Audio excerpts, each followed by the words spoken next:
Hi, everyone. Thank you for everyone that's already joined us today for Tadamon Talks on social media. I'm Svetla Baiva. I'm the communications lead with the innovation team at UNDP Europe and Central Asia. And as we wait for a couple of more minutes for people to join us, please feel free, like you're already doing, to drop your name, organization, where you're coming from in the chat.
Hi, everyone. So thank you so much for joining us for our third Tadamon Talks.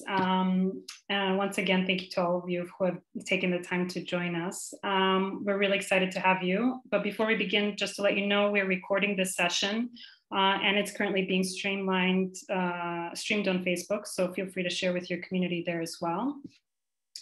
So as you may already be aware, Tadamon is a community and platform for civil society development that supports organizations in over 50 countries. And in September, we kicked off Tadamon Talks, which is a webinar in which we explore alternative finance for civil society empowerment.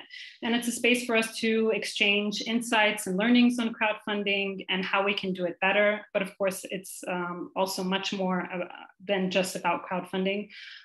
We're looking into how to promote good CSO practices in regions and connect you with prominent leaders and experts in the field of crowdfunding, communications, and many other fields. And we've already had two talks, one on visual communications and the other one on our newly launched Tadamon Grants program, which you can view on our Tadamon community page. So as you know, as you might know, Tadamon is part of our ISDB-ISFD NGO Empowerment for Poverty Reduction program, which is sponsored by the Islamic Solidarity Fund for Development. It's managed by the Islamic Development Bank and implemented by us at UNDP. And here with us today, we have Ayaz Grace. He is a program officer from the Islamic Development Bank, and I'd just like to give him the floor to say a couple of remarks to all of you. Thank you, dear. I hope that you can hear me well. We can hear you perfectly. Yes. So thank you all for joining us today on this important knowledge sharing event. As you mentioned, just my colleague, she mentioned that this is an area to exchange the lesson learned, the views, and how to do the best crowdfunding and social media, also using social media. And we are expecting that you know more about the social media strategy and why it's important, and to create, you know how to create a social media strategy and how to evaluate the succeed of your strategy. So on behalf of the Islamic Development Bank and my colleague, we welcome you in this Tadamon talk today, and we wish you the best of benefit of this event. And we are always here, both shoulder to shoulder, UNDP, Islamic Development Bank, and the program partner, to help you as a CSOs from our member country. And that's it. I won't take much from your time, so we'll let you learn as much as you can. Thank you.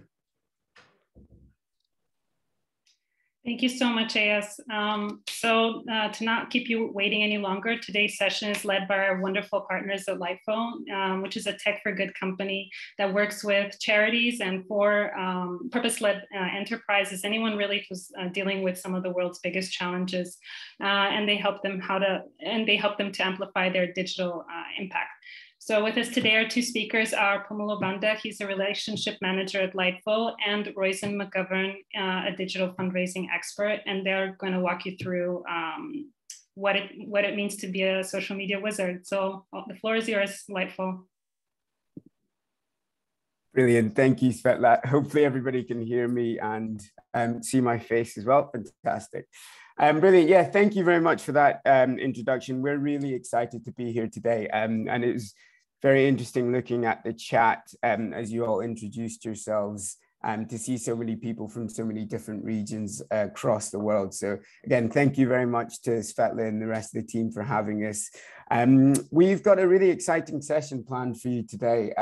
As you can see from your screens, we're going to be talking to you about social media, but particularly focusing on how we as nonprofits, as CSOs, can be a little bit more strategic with how we use social media to achieve our organization's goals. So throughout the session today, hopefully we'll leave you with some tips and some tricks that you can take away to then apply to your specific social media strategy. So we'll hopefully give you a bit of a framework to, first of all, how to understand why social media is really important as a nonprofit, as a way of amplifying your message and reaching more people, and then tapping into potential funds that you can raise via your social media, but also understand how you can start to be a little bit more strategic with how you speak to your different audience groups and how you actually measure the success of your social media campaign. So yeah, I'm joined by my colleague Roisin, who I'll let introduce herself now as well.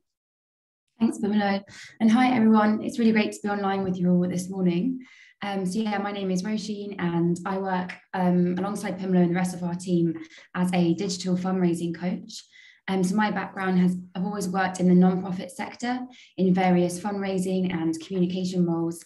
And yeah, then I joined Lightful as a digital fundraising coach. So specifically helping charities and small community organizations really leverage their digital channels and digital platforms to run successful fundraising campaigns and fundraising content.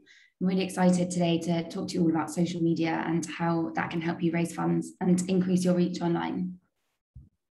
Perfect. Thanks, Roisin.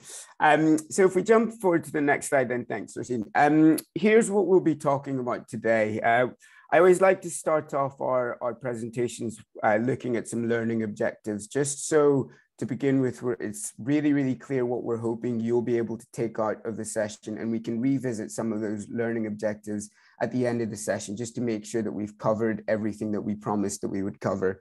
As I mentioned, I'll start off with just touching on, what a social media strategy is. And I know a lot of you will probably already be active in social media, either personally or as part of your organizations. But I really want to put a definition to a social media strategy and really touch on why it's important for nonprofits to have a social media strategy as part of their wider fundraising communications and marketing strategies. We'll then really go into the meaty part of the session, where we'll look at, what are the steps that you need to take what are the different elements that go into creating a robust social media strategy? And then we'll finish off with looking at measuring and evaluating. So, after we've created our social media strategy, how do we actually start to measure that? And what do we need to do to make sure we know what's working, what isn't working, so that we can continue to improve our social media strategies? And then we'll finish off with a recap, and we'll have some time for questions at the end. But if you have any questions as I'm going through the presentation, as Roisin and I are going through, please don't hesitate to just pop them into the chat, and we'll do our best to kind of answer as we go along. But we will leave some time for questions at the end after we do a bit of a recap. Excellent. So next slide, please, Roisin. So then looking at our learning objectives, and we've kind of touched on this already, but here are the 3 key things that we want you to be able to take away from the session today. So first of all, we'll add that definition to social media strategy. So by the end of the session today, I want everybody to have really clear understanding of what a social media strategy is, what goes into a social media strategy, and importantly, why it's vital as nonprofits in today's world to have a social media strategy as part of our wider communication strategies. We'll then go through those steps of actually creating your own social media strategy. So at the end of the session, I want everybody to be really clear on what those different elements are that go into creating a social media strategy. So understanding channels, understanding audience, and all those different elements that go into a robust social media strategy. And then, as I mentioned earlier, we'll look at how you can measure the success of your social media strategy. So, what are the types of objectives you should be setting, and what are the metrics that you should be looking at when trying to understand if your social media strategy is working or it's not working, so that you can continue to improve that. Excellent. So I just wanted to start off with a quick question. And you can pop it's a very easy one. You can either say yes or no in the chat, but who here that's joining us today has a social media strategy as part of their fundraising strategy or communication strategy? Let me know in the chat just so we get an understanding of where you're all at. Brilliant, I can see some answers coming in.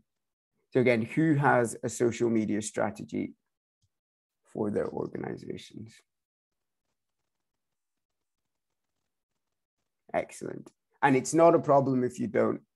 As I say, majority of you probably are posting regularly in social media and communicating with your audiences in social media, and whether it's for crowdfunding, whether it's just telling your followers and your audiences what your organizations are up to. I just wanted to get a really good idea of where everyone is at and how far along everyone is in terms of the social media strategy. Brilliant. Thank you, Roisin. Next slide. Okay, so then kicking off then, what is a social media strategy? And as I said, I know a lot of you might, and it's good to see some of you in the chat already are using a social media strategy and have a strategy, but I think again, it's really important to start off with a definition. So looking at what is a social media strategy? So a social media strategy is essentially a plan that outlines your social media goals as part of your wider organizational objectives. So it's the tactics that you're using as an organization to actually achieve those organizational goals, and it's the metrics that you will use to track your progress.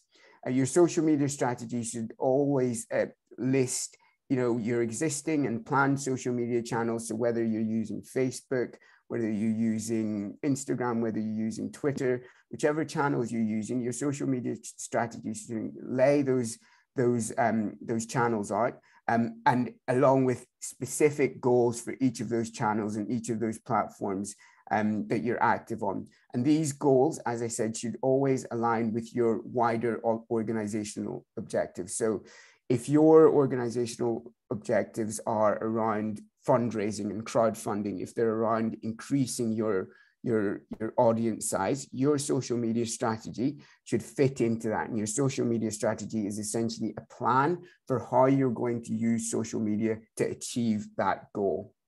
finding a really good social media strategy should really define the roles and responsibilities within your team and outline the reporting cadence. So you should have a really clear understanding of, you know, who within your team is going to be responsible for social media strategy, who is going to be responsible for reporting on it, and how often they're going to report on it. So again, really, really important to have a clear definition of what you want to achieve, how you're actually going to achieve that. So which channels you're going to use to achieve that, how are you going to get your messaging out there to your audiences, and importantly, how are you actually going to measure whether you're being successful or not.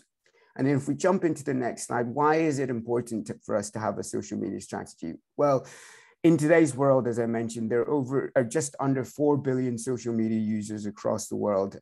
So having a clear plan and a clear strategy for how you're going to start to reach some of those audiences. And it's going to be impossible to speak to all 4 billion users across the world, but it's really, really important that you have a clear strategy and understanding how you're going to target the people that are interested and the people that you want to engage as part of your wider organizational objective. So your social media strategy is really a way of helping you lay out, you know, how you're going to create connections to the many, many different people that are using social media.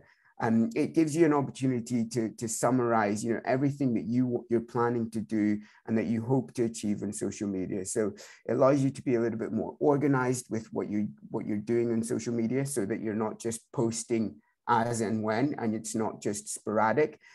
So you can be a little bit more effective. So the more organized you are, the more you have everything planned out, the more effective your communications will be, because people's attention spans these days are very, very short. Looking at all those 4 billion users across social media, you really need to be effective with how you connect with them and that touch point that you have with them on your social media channels. And your social media strategy will help you do that. It helps you build more awareness for your organization. It helps you reach more people, but really make those deep connections with those people, so that you're really maximizing how you're speaking to your different audience groups. And it's a fantastic, your social media strategy as well is also a fantastic way of giving some insight to what your organization actually does. So highlighting your impact will help you show that authenticity.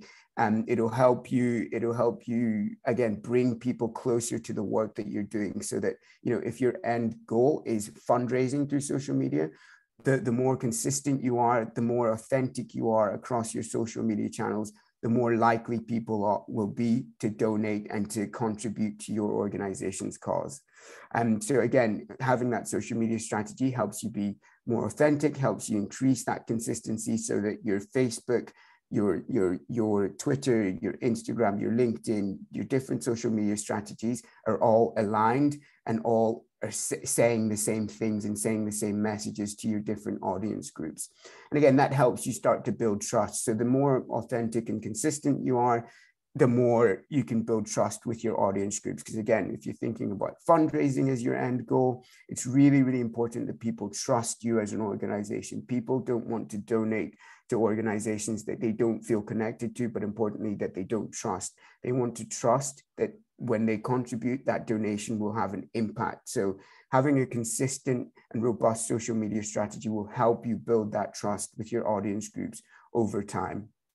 And importantly, again, I'll keep coming back to this, but having a social media strategy and being really specific with what you want to achieve will help you then understand what's working and what's not working. So it gives you an opportunity to actually measure your output in social media, which is really important when we're thinking about, you know, understanding our return of investment. So if you have a clear strategy saying this is what you want to achieve with your social media, you can then understand, you know, the impact that has, which will help you then understand the return of investment in terms of the time that you're putting into your social media activity and what that's bringing back into your organization, whether it's funds raised or awareness. Jumping forward then, as I hope that makes sense. And I can, again, if I just want to check very quickly. I know that's a lot of information that I've just thrown at you, but does that sort of make sense in terms of, you know, what a social media strategy is and why it's important? Again, if you can just let me know in the chat, either yes or no. And right now I'm going to hand over to Roshin. What we're going to start to do now is go into that middle part of the session that I mentioned, where we'll start to look at, you know, the different elements that go into a social media strategy. So what we'll do over the next few slides is start to dig into this framework that we use at Lightful in terms of creating a social media strategy. And Roshin's going to start off with the first bit, which is looking at your audience. Perfect, thanks, Pamela. Yeah, so these are the different stages of planning a social media strategy. And the first one, and one of the most important stages, is, you know, identifying your audience. So that's what we're just going to talk about quickly now. So firstly, why is it important to understand your specific audience? So as Pamela mentioned earlier, you know, there's 4 billion users on social media, and you can't try and talk to everyone on every single social media platform.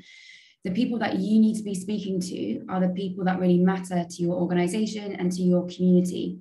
So firstly, when starting to plan your social media content or your social media strategy, you need to sit down with your wider team, with your wider organization, and think about, who is our ideal target audience? Who is it that we want to be talking to? Who do we think is most likely to support our cause and kind of resonate and react to our content? And then once you start to have a better understanding of who your target audience is and who it is that you want to be communicating with, then you can, ask yourselves and find out, okay, what channels are our target audience most likely to be on? What sort of content would they prefer? So you can think about, what channels, such as Facebook. You've got lots of different social media channels. So you've got Facebook, Instagram, Twitter, LinkedIn, but you need to really think about, in terms of your target audience, what channel are they most likely to be found on? Certain age groups, certain demographics prefer specific social media channels. So it's important to find out about your target audience, what social media channels they prefer to use, and how do they absorb different information on those different channels. So think about who is it that you want to target. How can you also find out more about your supporters? So how can you, how can you find out more about their interests and their day-to-day lives? And one way that you can do this is by, leveraging the data that's available to you on those different social media platforms. So I know a lot of you are quite active on Facebook in particular and Instagram, and both Facebook and Instagram have really great and helpful insight sections. So their insights show you really valuable data about your online audience. So you can find out, where they're based in the world, the languages they speak, their age, their gender. You can even find out what time they're most likely to be online. So using this information, you can get a much better understanding of who your social media followers are and find out, do they match up with your target audience? Are there any gaps? But you can also begin to, influence your communication and fundraising strategies based on this information. So if you know that your supporters are most likely to be online in the morning time, then as part of your social media strategy, it can be that you post regularly in the mornings. And really small changes like this can have a huge effect on your social media content, on your engagement rates, and ultimately on your online fundraising as well. So this whole process of identifying who your target audiences are is essentially building personas. So what you're doing is building an idea of who your ideal target audience is. And that's what a persona is. It's a fictionalized representation of your ideal audience groups. And we usually refer to, main and ideal personas. So you can think of them as primary and secondary personas. So your primary personas, your primary audience group, are the people who are most likely to engage with your content and to engage with your organization. So they're hopefully individuals that will react to your social media content quite quickly because they're already, engaged with your work or most likely to be engaged with your work. And then you also have your ideal personas, or what are sometimes referred to as your secondary target audience. So these are people who you want to target, but who might not be necessarily engaged with your organization at the moment. And the way that you speak to those two groups will be slightly different. So the way that you frame your social media posts and your content to people who are already engaged with your organization, you might talk to them slightly differently to a complete new audience member who doesn't know who you are and is, needs to learn a bit more about your organization before they take any actions. It's also helpful to think about your audience in different groups or different buckets. So we have a few examples here of different audience groups that might be, involved or interested in your organization. So it might be there's fellow charities or civil society organizations and nonprofits. That might be one group of your audience. You might have some trusts and foundations that follow you on social media. You might have educational institutions or even government and public sector groups and organizations. And again, thinking about these different groups, you need to think about how can you talk to these different groups on each of your social media channels. A lot of charities and organizations find that they usually use Twitter or LinkedIn to speak to government and public sector groups, and then they use Facebook and Instagram to speak to charities, nonprofits, and then individuals. So it's really worthwhile taking a look at your social media followers and kind of figuring out where they fit into in these different buckets. And then you can begin to tailor your content to speak to them in a way that really resonates with them. So that's the audience piece. And now I will hand back over to Pumelo to run through the next stage in planning and strategy, which is looking at your objectives. Brilliant. Thank you, Roisin. So once you've started to figure out who your audience is, once you've started to build your personas and you have an understanding of who you actually want to speak to through your social media channels, it's time to set some objectives. We at Lightful use an objective setting framework called the SMART Goals Framework or SMART Objectives Framework. But before I dive into that, let's just talk a little bit more about, what your objectives should actually look like. And then we can look at how we can use the SMART Goal Framework to build those objectives.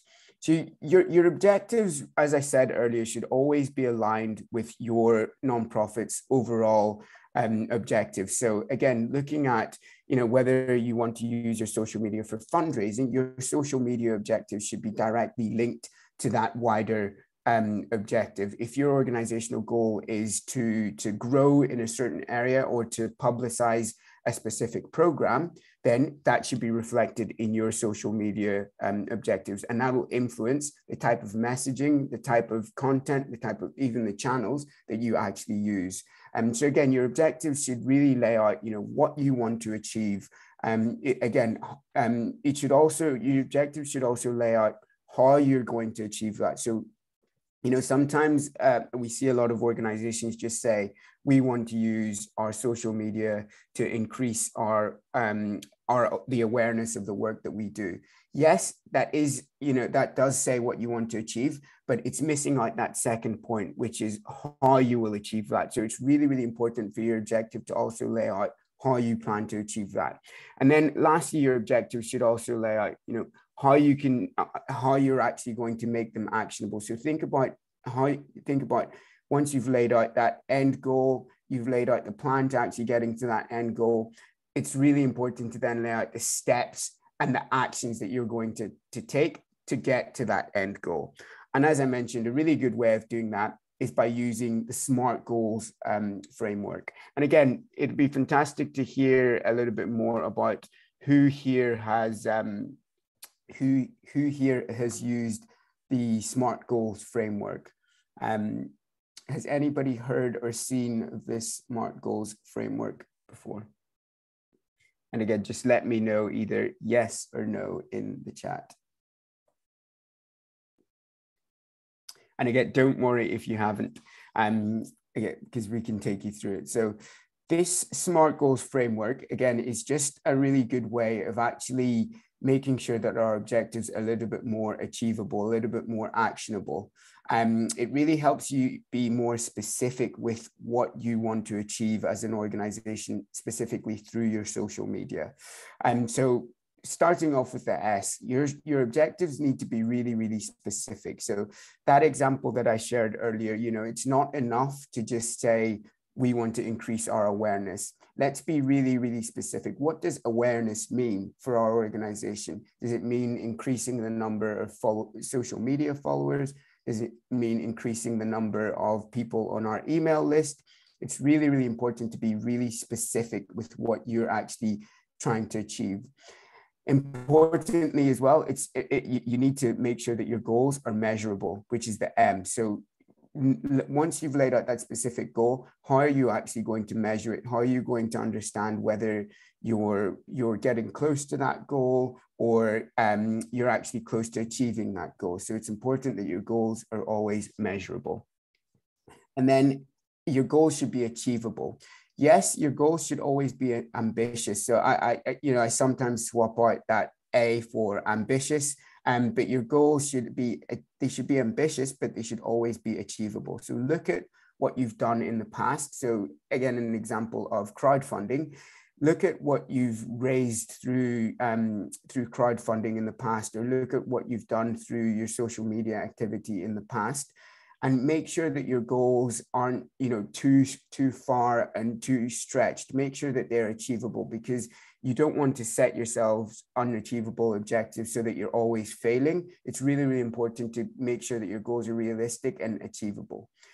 Importantly, your goals should also be relevant. So again, how do they feed back into your wider organizational objectives? What is your social media activity going to look like? How is that going to impact your wider organizational objectives? And then lastly, your goals should always be time-based. So give yourself a time limit, so that again, what your time frame is for actually achieving that goal. So that again, you can start to measure whether you're successful or whether you're not successful. And it really gives you, it helps your objectives be a little bit more focused. It helps your activities be a little bit more effective and focused if your goals are time-based. And I just wanted to add some examples that you can see at the bottom here. And again, it would be fantastic if in the chat, you could maybe share some examples of your SMART goals, because I know a few of you have said that you have used SMART goals in the past. So yeah, please, I'd love to see some examples of your SMART goals in the chat box. Then jumping forward then to the next slide. So once you've set your objectives, it's time to start planning. So what are you actually going to start doing to help achieve those objectives that you've just set? So over to you, Roshi. Thanks, Pamela. So yeah, as Pamela said, once you have set your objectives, you've identified your audience, now it's start to, actually putting a plan in place as to how you're going to create that content and what it will look like and how it can come to life on your digital channels and your social media channels. So in this planning phase of the social media strategy, what are the different elements that you need to think about? So firstly, you need to think about your channels. So what are going to be your most popular social media channels? And it would be really interesting if you wouldn't mind popping in the chat, what is the social media channel you're using at the moment that has the best engagement rates for your organization? What's your most popular channel? It might be Facebook, Instagram, Twitter. It would be really interesting to hear. So if you don't mind answering that in the chat, it would be great to see. But yeah, so you need to think about what channels will you dedicate most of your time and energy to. I can see, some of you have already put in Facebook and Instagram. There's no surprises there. I think they're the most popular in many countries. And then once you have decided on, the key channels that you'll focus on, and it might be that you have a multi-channel approach where you're posting content across multiple different social media platforms, or it might be that you're going to focus on one or two channels. It's, whatever suits you and your organization. But once you have decided the channels that you're going to use, then you need to think about how often are you going to post on those channels. And this will depend on your capacity as a team. Crafting and creating social media content can be quite time consuming. So if you have a small team, maybe you're only one person working on social media, that will impact your frequency of posting. But it's good to have a set and consistent frequency to your posts. So whether you're posting, 3 times a week, twice a week, but to keep that consistency and kind of keep that timetable of posting fairly regular. And again, like I mentioned earlier, you could take a look at your audience analytics and your audience data to find out the best time to post. So, no matter how often you're posting, at least if you're posting at the optimal times, you'll hopefully catch everyone's attention at the time that they're most likely to be online. Another aspect that you need to plan in terms of your social media posts are your call to actions. So these are the actions that you want your social media followers to take. And you really need to spend some time thinking about these when writing your social media posts, because ideally every single social media post should have its own mini objective or mini goal, whether that's just to pass on some information and the goal is to educate your audience about a specific topic or a specific service that you provide, or maybe it's more of an actionable goal, such as you want them to click on a link, or maybe you want them to read a specific blog, maybe you want them to like and share the post, or maybe you want them to donate on the back of reading that post. So it's important to plan out those different call to actions and make sure that you're asking them at a relevant time when it's appropriate. And that's something that you can include in your social media strategies. You also need to think about your timeline. So it's quite helpful, if possible, to plan content in advance when you can. It's also helpful to look at, what are those key engagement moments within your organization where you could make quite a splash on social media and make some noise. So think about internal events that you have coming up or external events. Think about, are you having any or making any updates to your services or your programs? Do you have an annual report that you're releasing? Do you have new staff members joining? What are those internal engagement moments that you can really leverage and showcase on social media? But then also think about external timelines, looking at, are there any international or national awareness days that you can kind of blend into your own social media strategy and use as key engagement moments? And then lastly, thinking about capacity. So within a social media strategy, there's a lot going on. You have content to produce, you have content to collect, you have copy that needs writing, you have visuals that need creating. So it's really important to spend some time thinking about, roles and responsibilities, who can lead on what aspect of the social media strategy, and thinking about capacity, who can help. If you do come from a smaller team, maybe, other team members can help with, coming up with ideas or, crafting content. So think about who needs to be involved internally, and also think about who can be involved externally. So how can you leverage your volunteers, your board members, even your social media followers? How can they help you amplify your voice on social media? Are you asking them to share content regularly? Are you asking board members to post about your organization, post about events that you're running or any programmatic updates? And then also think about, thinking externally, how can you really push your social media channels? How can you share the links to your social media channels? Can you share them in emails? Do you have your social media handles linked on your website? So they're the kind of external factors that you can also incorporate into your social media strategy. And then just kind of going on the channels that I spoke about a few minutes ago, it's really important to pick the channels that are right for you, for your organization and for your audience. And when planning this presentation, we knew that a few of you are from these various countries. So we've got people online from Morocco, from Lebanon. So we just took a quick look to see, some of the top social media statistics for some of those countries. And it was really interesting to see that, Facebook and Instagram are by far the most popular channels in most of these countries. So in Somalia, over 10% of the population is on Facebook. In Tunisia, Facebook again is the most popular channel, followed by Instagram, which is the same in Indonesia and Morocco. So there's huge numbers of individuals are active on Facebook and Instagram. So it might be that these are the channels that are right for you. And looking at the chat, it seems like most of you find Facebook and Instagram to be your most popular channels. So it's really great that you already know that. So now you can spend time developing a social media strategy that really focuses on these two channels. That's where most of your audiences are. So now it's a case of how can you speak to your specific target audiences on those different channels.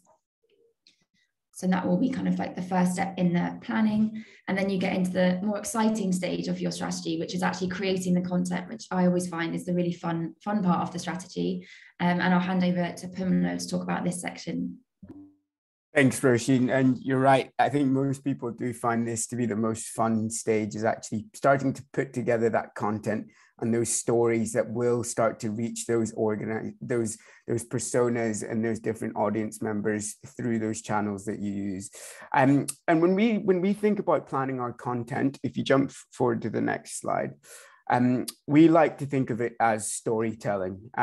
Something that we always say here at Lightful is that, you know, nonprofits and charities, CSOs, have the best stories to tell. But sometimes we're not strategic enough with how we tell those stories. So I just wanted to share this quick diagram because I think it helps illustrate, you know, how we should be communicating to our audience members and our different supporter groups and potential donors. So you'll know, hopefully, by this stage, you know, you've done your persona research, you've looked at your different audience groups. Hopefully by now you start to get an understanding of, you know, what kind of stories your audience groups want to hear. And I think when we're talking about showcasing impact and showcasing those stories with our audience groups, you know, it's really clear that people want to see the human side of a nonprofit or a charity. I know that Facebook has said, and there's just some statistics from Facebook that say, you know, the content that works best on their platform is usually stories that inspire conversations, stories that enhance trust. So it's really, really important that you're doing that with the content that you're sharing. So whether it's videos, whether it's imagery, whether it's quotes, it's really, really important that you're trying to inspire conversations and that you're using your stories to enhance trust in your organization. So as part of your audience research and your persona building, you should be finding out what kinds of stories resonate in the most emotional and authentic way with your donors or with your potential donors. So how is this story that you're sharing, how is the content that you're sharing going to help your organization become a trusted resource around the cause and the issue that you're working on? I know some of you mentioned using LinkedIn earlier. LinkedIn is a fantastic channel when it comes to starting to position yourself as a thought leader or an expert on a particular cause area. So, you know, thinking about the different types of stories that you want to tell, the different type of content that you want to share, that will also influence the channel that you use or the social media profile that you use.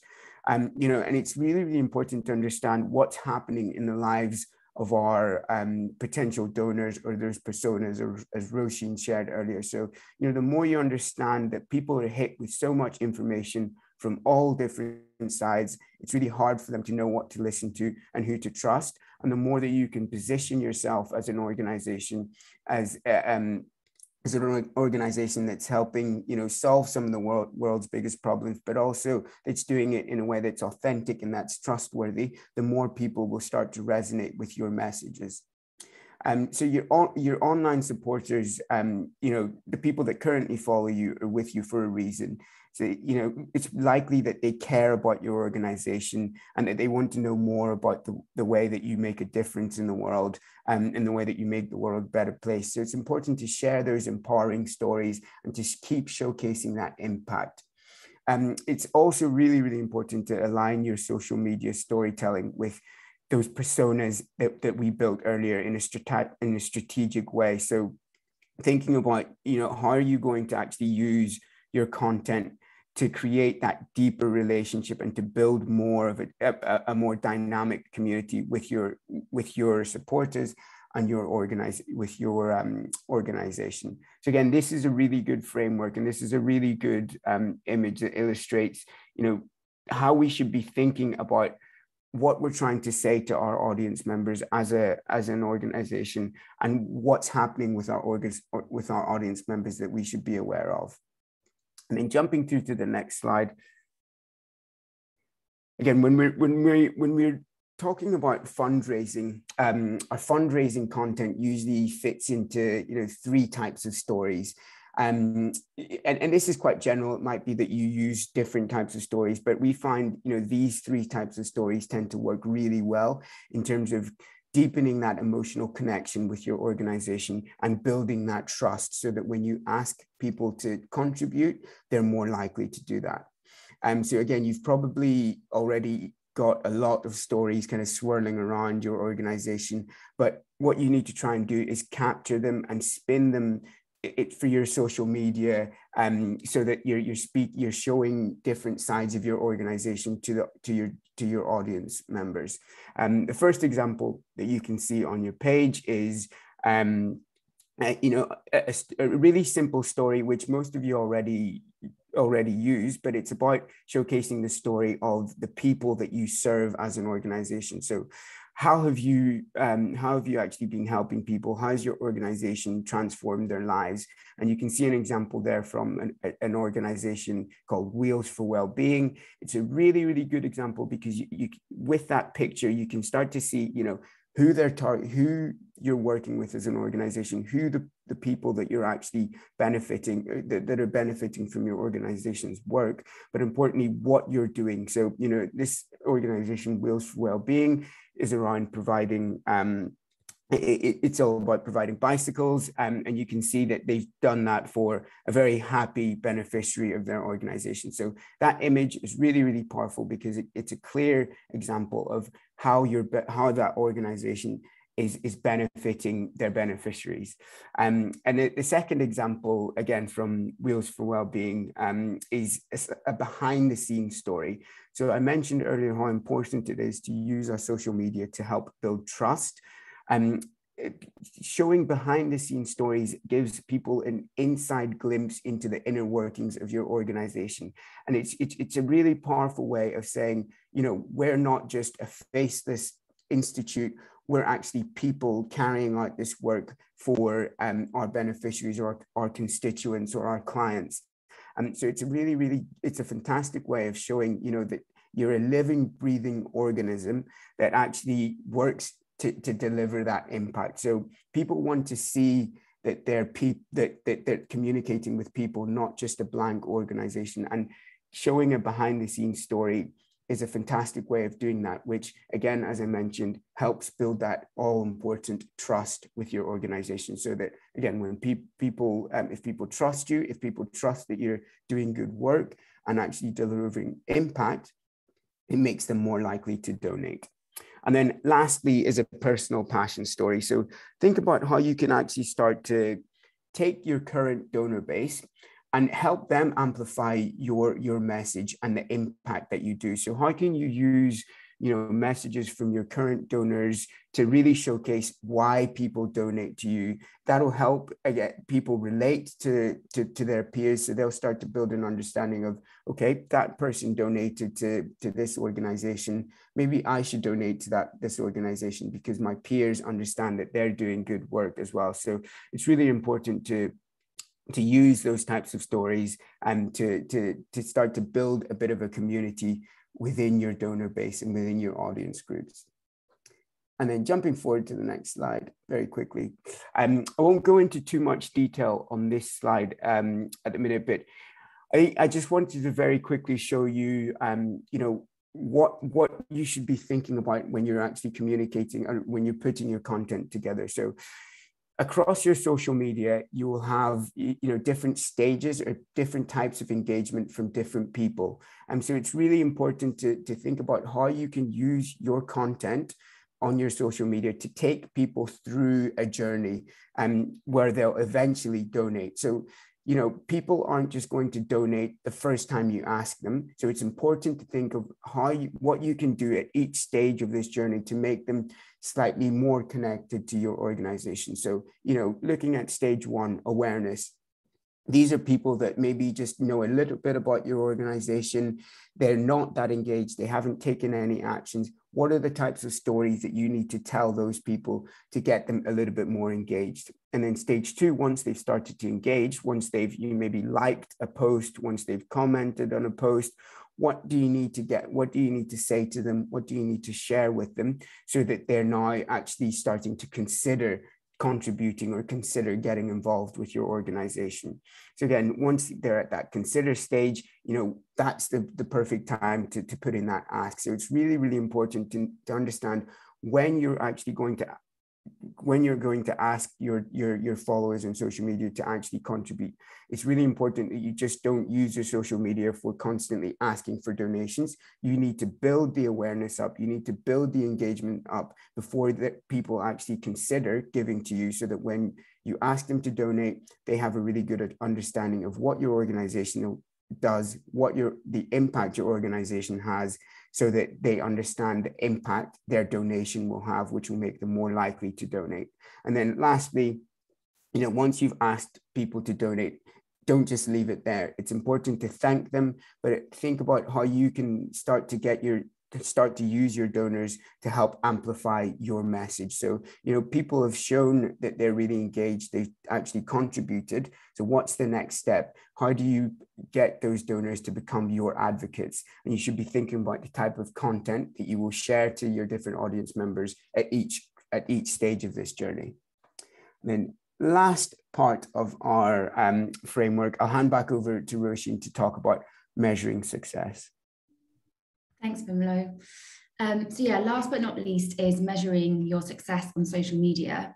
And this is a really important stage in your social media strategy, because you don't want to spend time working on this strategy and then not really checking that it's working. So that's why the measuring section of this is really important.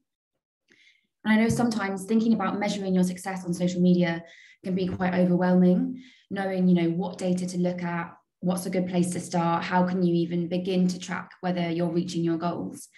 So I think it's helpful to think back to those SMART objectives that Pamela mentioned earlier and draw out, what is the key data, the key information that you need to be tracking to make sure that, you're on track to reach your goals. So if one of your SMART goals, one of your objectives is to get, new followers and reach new people, then the metrics that you'll focus on in terms of looking at your social media content would be the number of new followers, your reach per channel, and then your reach per content type. And this is all data that you can access through the various native social media platforms.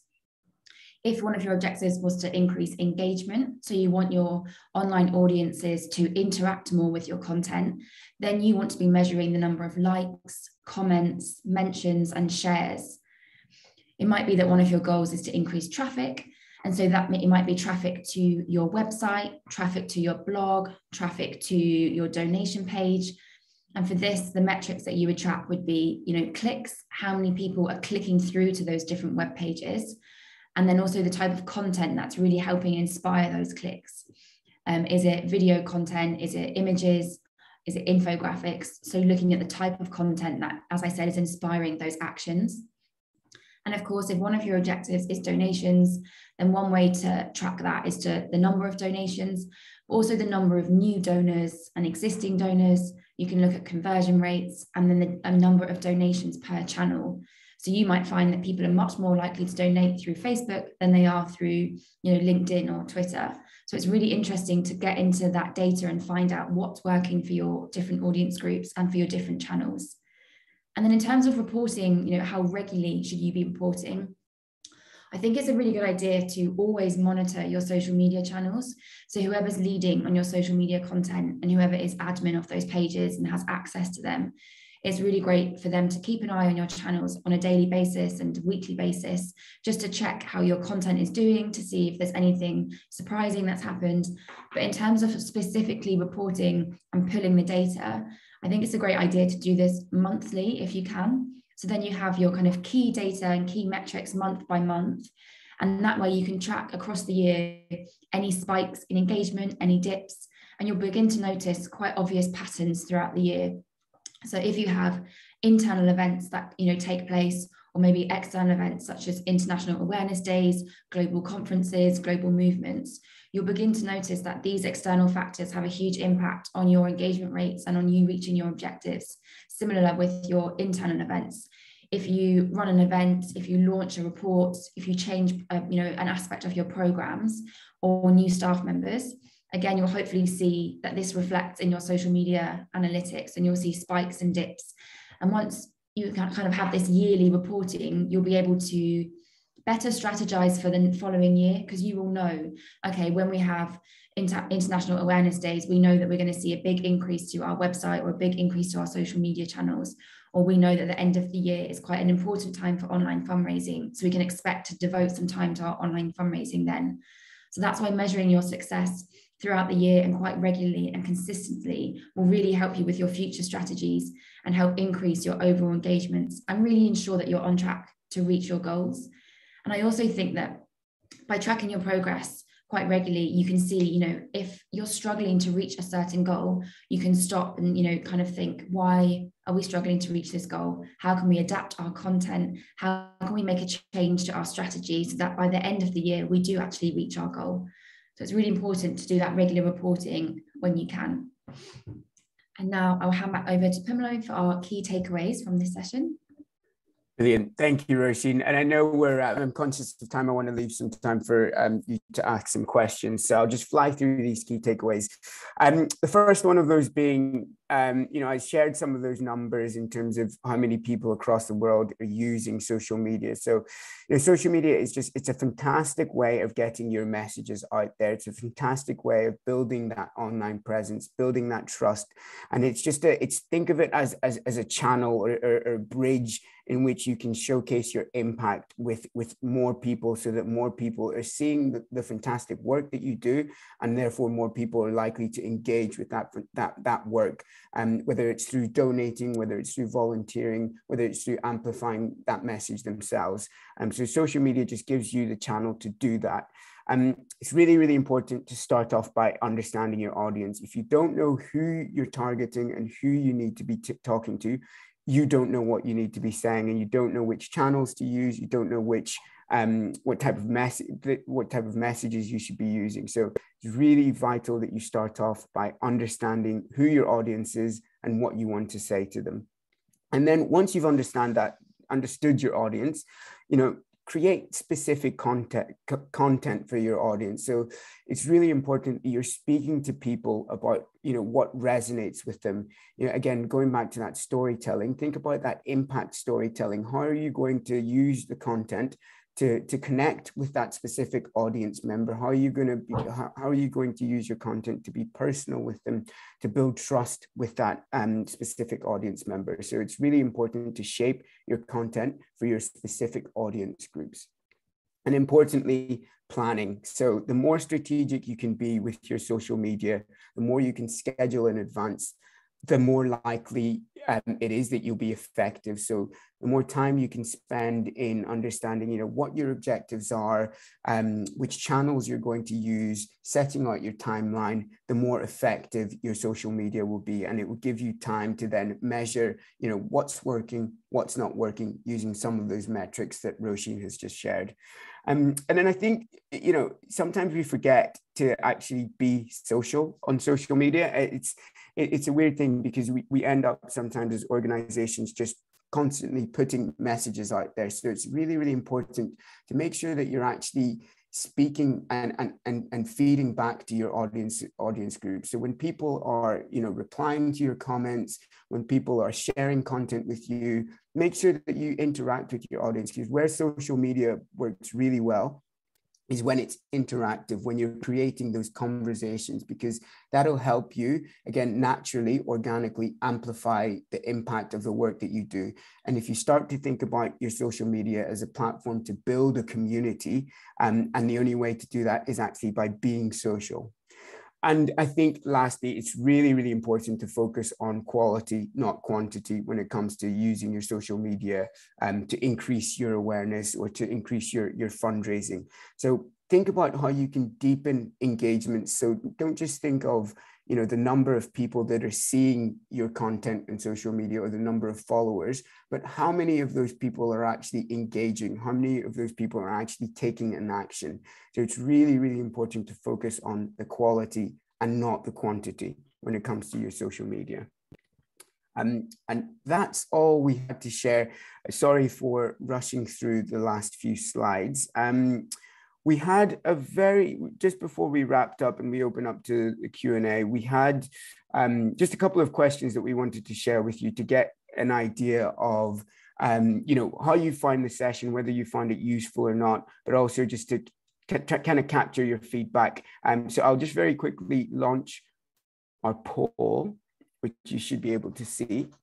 So we have 3 questions, again, just to get a better understanding of how useful you find this session, you know, whether you'd like to learn a little bit more from the team at Lightful as well, because we've really enjoyed sharing this content with you, and it's been great to see some of the comments coming into the chat. So I'll keep that open for just a few more minutes because I know we're running out of time. And whilst I've got this poll open, perhaps we have maybe a couple of minutes just to answer any questions that you might have. So please, whilst the poll is open, feel free to post your questions into the chat. I can see someone. Oh. Sorry, Svetla. No, go ahead. I was just going to say, I can see someone's popped a question in the Q&A. So someone has asked or said, sometimes I feel it's hard to shape the social media content. We usually share the same content in Facebook and Instagram. Any tips in how to distinguish between Facebook and Instagram? I think it's always, a lot of your content will be repeated across your different social media channels. So obviously the same messaging you're going to push out on both Facebook and Instagram. However, it's important then to think about your different audiences on those two channels because they might be slightly different in terms of their age, their location, their interests. So it's helpful to change or shift the tone slightly on your different channels. The key message will be the same, but I think it is quite helpful to tailor the message to those specific audiences that you have on those different channels. And it's also refreshing if they follow you on both channels. If they see the same content, but in a different way, it's a subtle reminder of that content. And they can see that you've taken the time to tailor and tweak the messaging, but it will be the same message, but just repeated in a different way. And like, for instance, Instagram is a very extremely visual platforms. It might be that you relay your information more through infographics or through video content, whereas Facebook, you have longer captions potentially. So it's thinking about the different creative aspects you can change, as well as potentially tweaking the actual caption itself and changing the tone. If I hope that makes sense.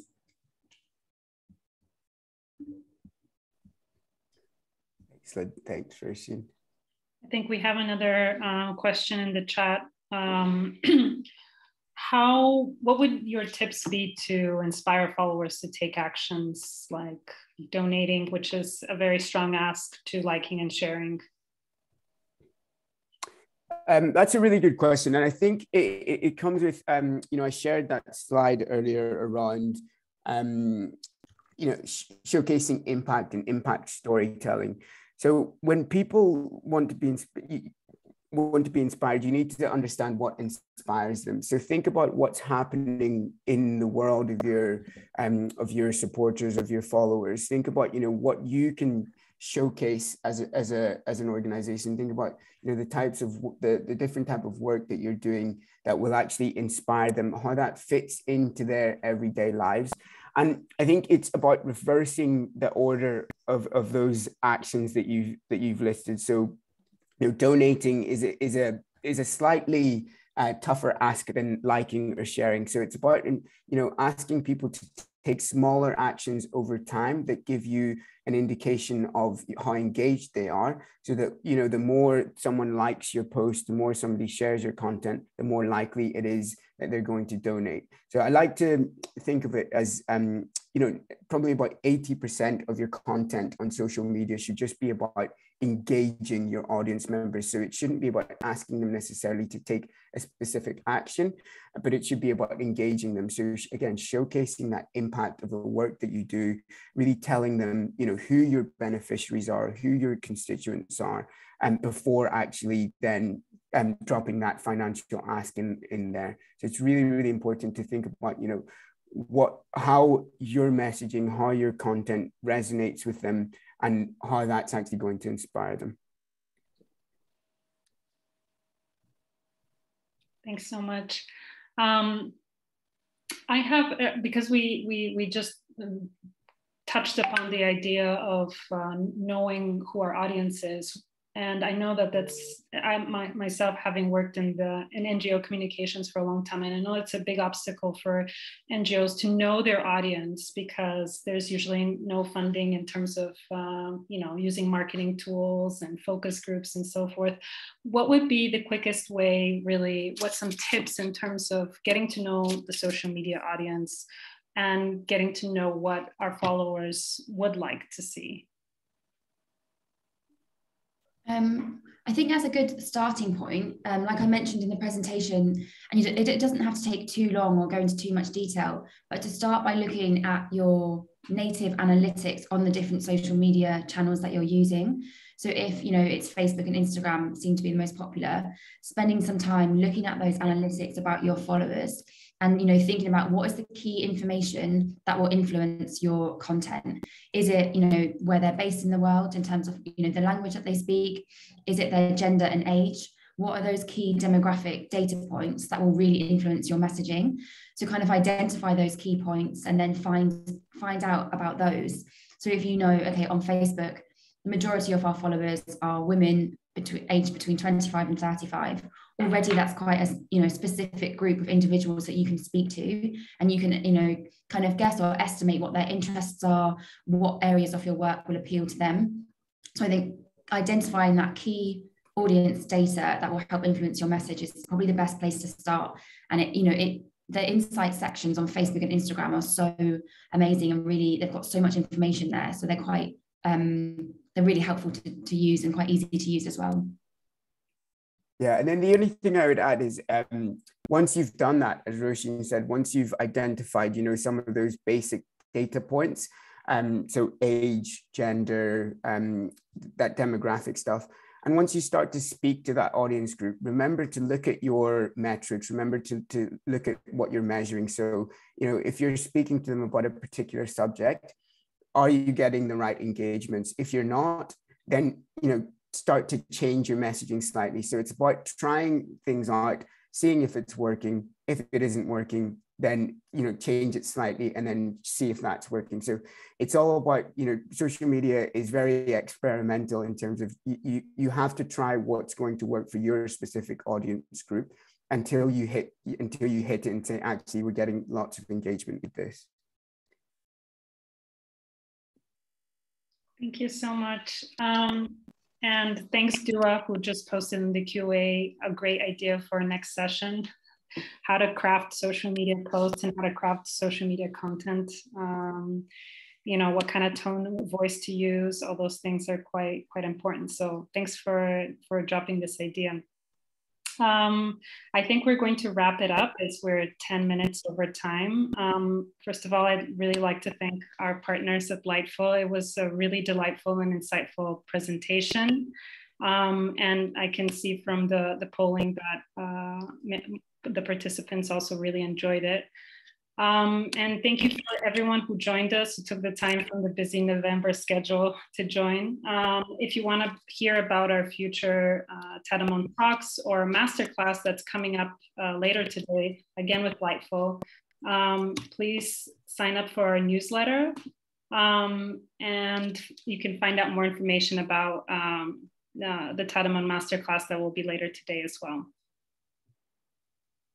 Thank you, everyone. Thank you, Pomolo. Thank you, Rosen. Thank you. Thank you. Take care all.